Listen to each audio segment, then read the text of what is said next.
Are you a nerd? Are you really a nerd? Because I was looking on your anymore, guys. I was looking on your Instagram, and you certainly, I know you shouldn't say somebody looks like a nerd or doesn't look like a nerd. You don't look like a nerd. You're a big, handsome, muscular guy, and yet you have hobbies, the hobbies of a nerd. Would you? I do. Yes. You do. This is something that you, I'm told, are very involved with, and this is, you're painting. What is this thing you're painting?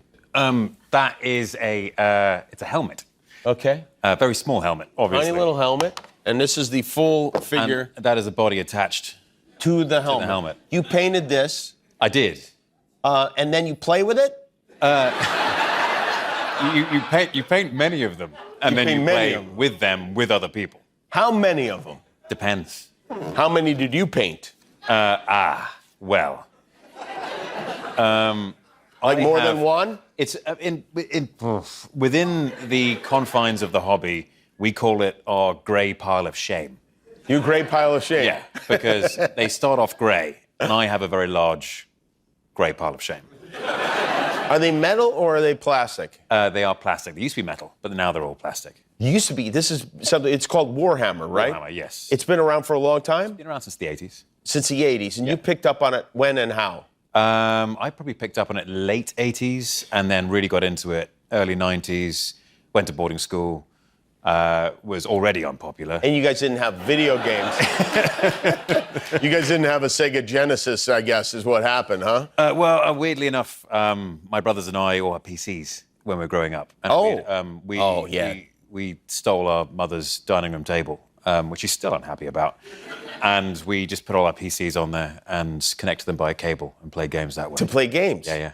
But this is really old-fashioned. This is like a game with no computer engineering whatsoever. Yeah, yeah. You actually have to hang out with real people. You have to hang out with people. Yeah. And then is it like Dungeons & Dragons where you roll dice? Yes, in the sense that you do roll dice, yeah, but not like Dungeons & Dragons, because Dungeons & Dragons, I think, is more about an adventure you take like one little model on, right? With your other friends who have one little model. And this is more about armies. So you build armies of these guys, and then you play against someone else in a war scenario. And is it like marbles, where you will you get to keep the marbles, you get to keep the figures if you kill them, or No. That would be. So there's no penalty whatsoever for losing.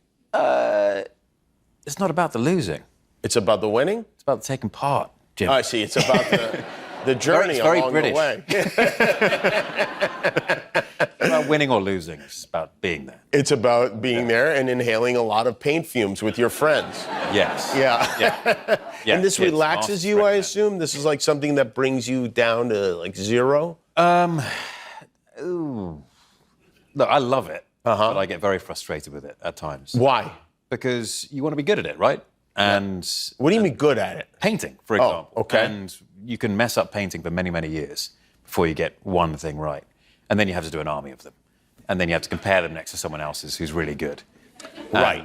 But then couldn't you just like grab a mirror and look in it and go like, yeah, I'm fine. Like,